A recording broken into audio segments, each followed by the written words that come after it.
tu vas te faire tabasser.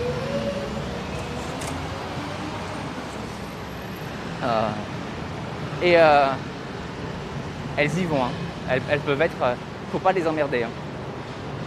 Moi, j'ai vu un touriste se faire prendre un coup de pied de boxe taille par une prostituée, parce qu'il était très mal poli avec elle.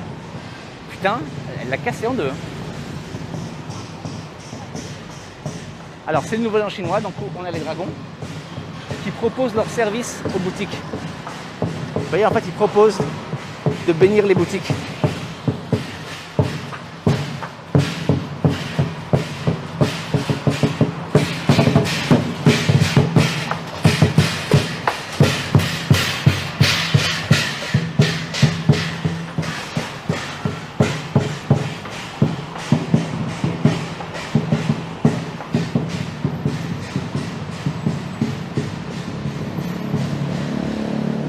Hier, c'était le nouvel an chinois et les célébrations durent 3 jours.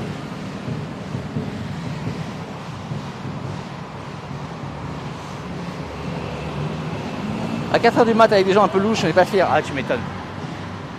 La Thaïlande, si tu fais pas gaffe, ça peut tourner très vite. C'est-à-dire que tout se passe bien, puis finalement, je sais pas, tu rentres pas à la bonne heure, tu fais pas ce qu'il faut, et paf, ça tourne. Alors attendez, c'est par là. Comme je ne sais pas trop où on va mettre la caméra vers le bas. Hein, parce qu'on est vraiment, on est dans l'allée louche. Ah ouais. Je re-questionne mes choix. Hein. Ouais. Ah, attendez, hein. On va voir. Open. Alors, ah ouais, je suis pas sûr de moi là.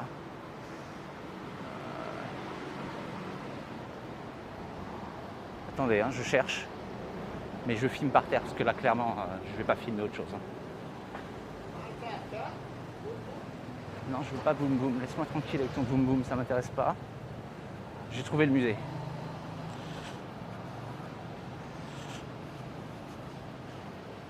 Non, merci de boum boum, c'est vraiment... Non. Ok, putain, alors c'est que des bars.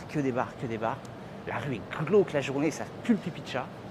Ah, c'est bizarre d'être ici. Hein. Bon, allez, on rentre, on va voir.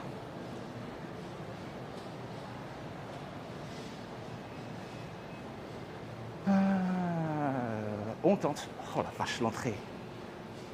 Alors, il faut que je fasse gaffe parce qu'il y a le musée, mais il y a aussi Black Pagoda qui est carrément pas un musée. Hein. Donc si tu tournes au mauvais endroit, tu te retrouves ailleurs que dans un musée. Hein. Alors la connexion a l'air de tenir. On va regarder ce que ça donne.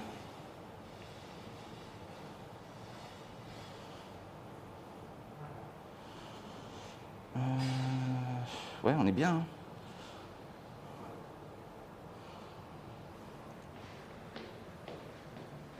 Alors c'est là. Voilà, cap. Bon, c'est que nous.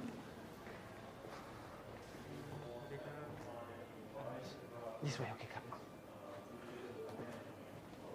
Sawadika? For one person? Sure. Camera is okay inside? Yes, of course, yes. 350, please. Yes. How you know us? I was looking for things to do today. Okay. And I'm really interested. In our museum? Yes. I just have to make sure that I know you have a section that is not for below 18. And because I have the camera, I have to make sure not to film that. Ah, okay. Yeah, they're right out in the front of the room. Okay, cap. 600. 50. And then you get coupon for 50 baht, and then coupon. Oh, for drink, yeah. Yeah, for drink. And then I'm gonna let you join. Oh, shit. They just start a few minutes ago. Okay. I'm gonna let you join in, and then he's gonna come back when you know. Okay. Talk. On va faire un tour commenté, hein. Donc je vous traduire au fur et à mesure comme je peux. Cap. And also the passport. Oh, nice. That's the ticket. That's really nice. Okay. So I give you the coupon already, right? No, you didn't. Coupon. There you go. Where you Cap. come from originally? Français. Français? Yeah.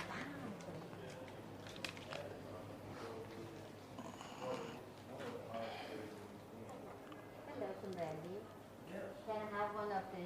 Hello. Hello from France. Oh, from France. France, Hey, France. we love France. Where you from, sir? Sorry. I'm French too. Okay. Ah, okay. So, Are you yes. going to take my photo? That's going to be extra. Mm.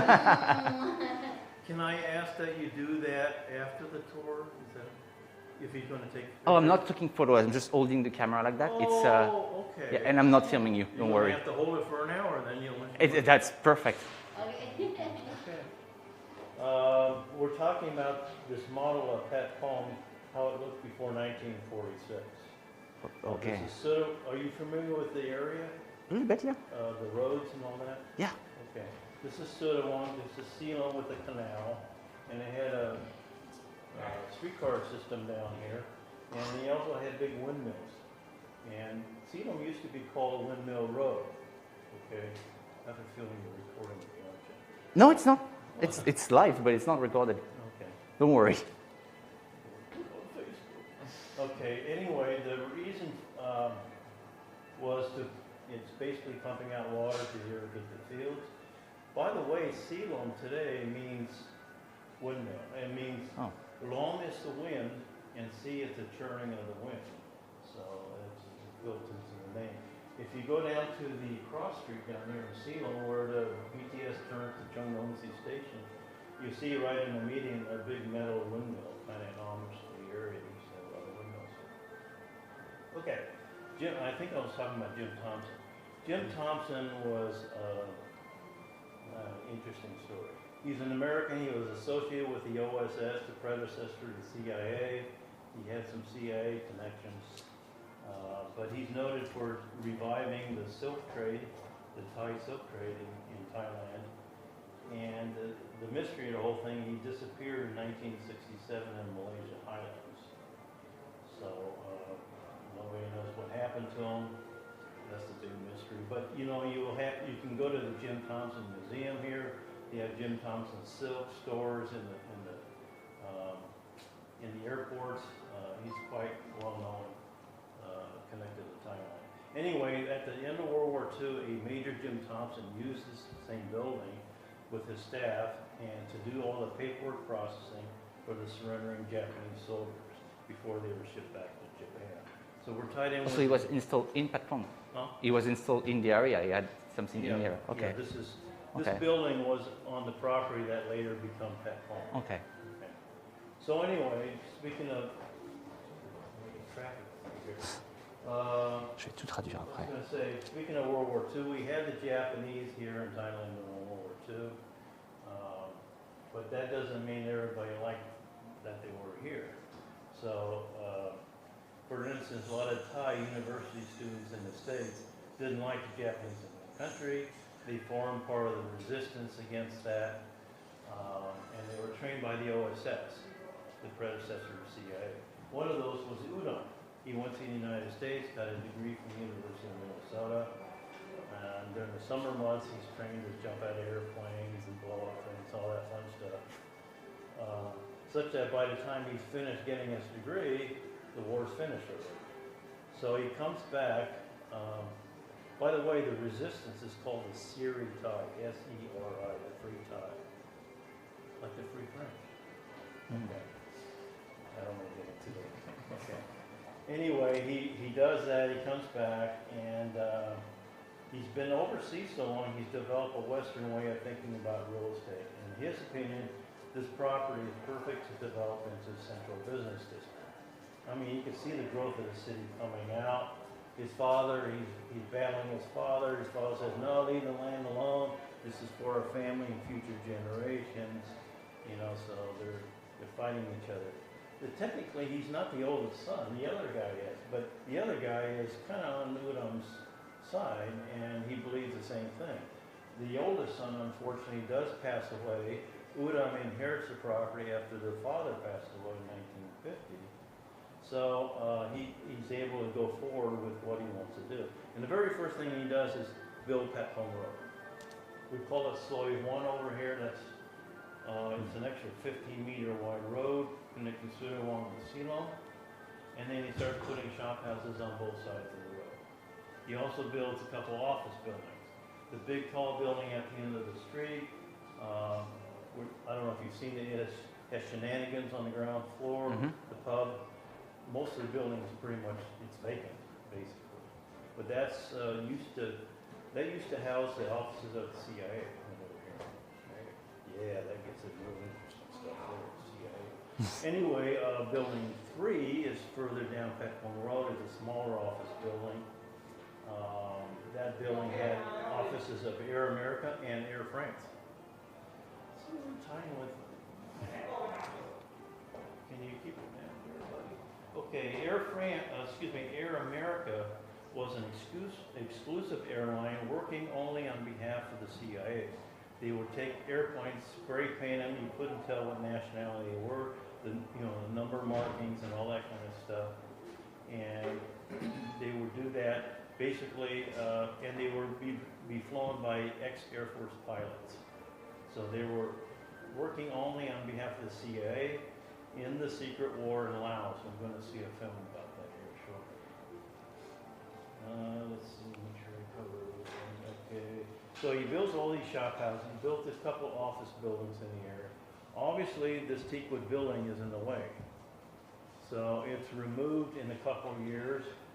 That was Udon's biggest regret. He said it was a beautiful place. Teak is highly revered wood in Southeast Asia. It's resistant to insects and things like that. But there was even a fire in here once. He said nothing burned. But anyway, it is dismantled. The wood is sold because it's in the way of development. So now he's got all this real estate.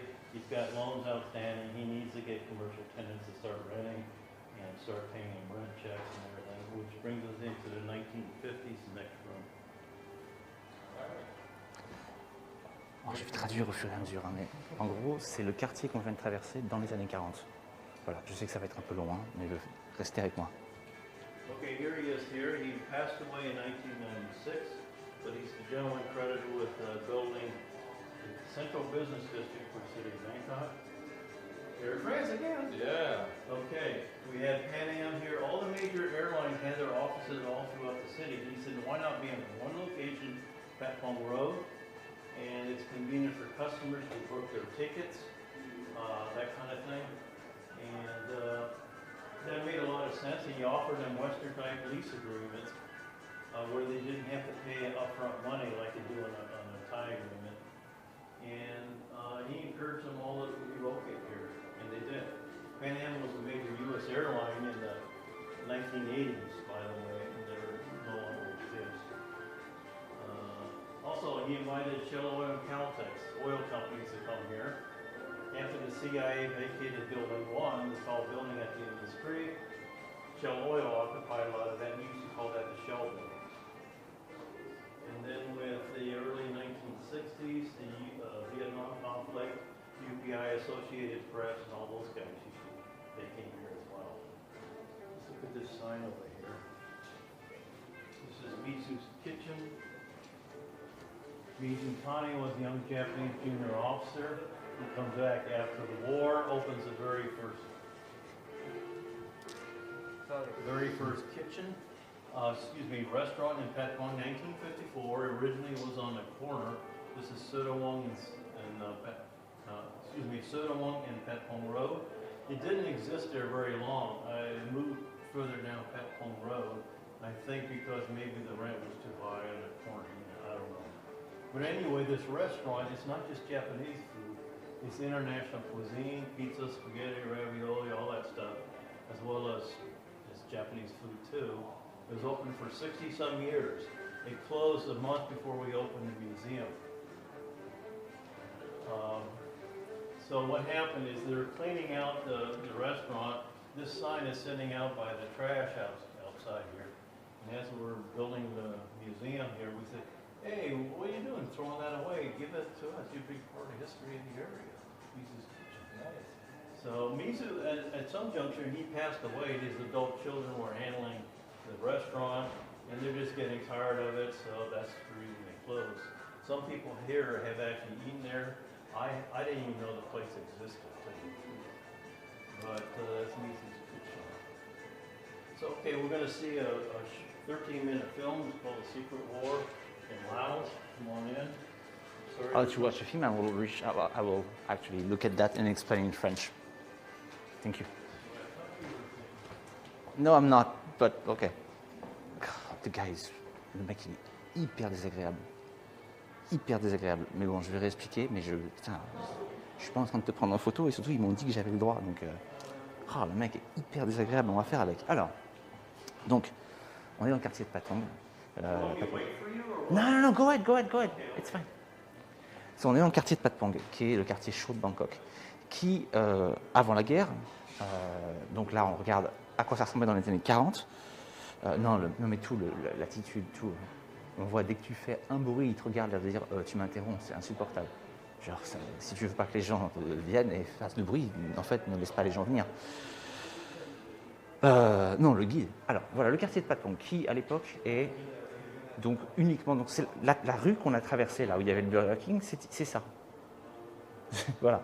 Il n'y avait qu'une plantation et ça servait à planter, à faire pousser des plantes pour l'alimentation. Voilà, c'était un quartier très calme de Bangkok.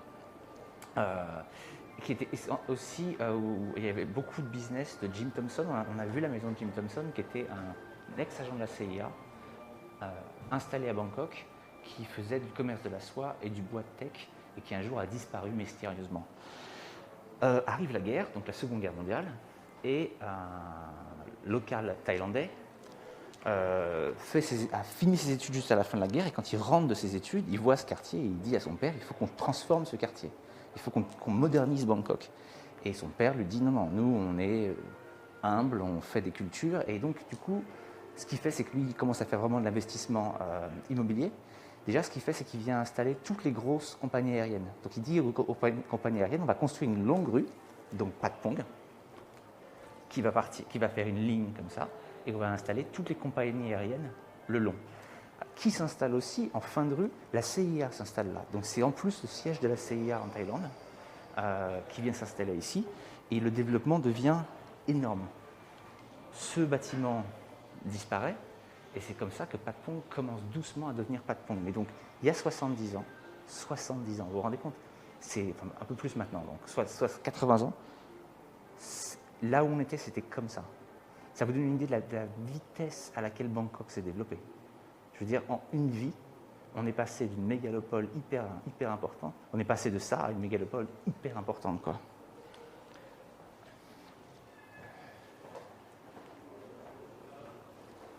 Quelques petites photos de Bangkok à l'époque. J'aime bien qu'il y ait déjà, là on est dans les années 70, on a déjà la petite pub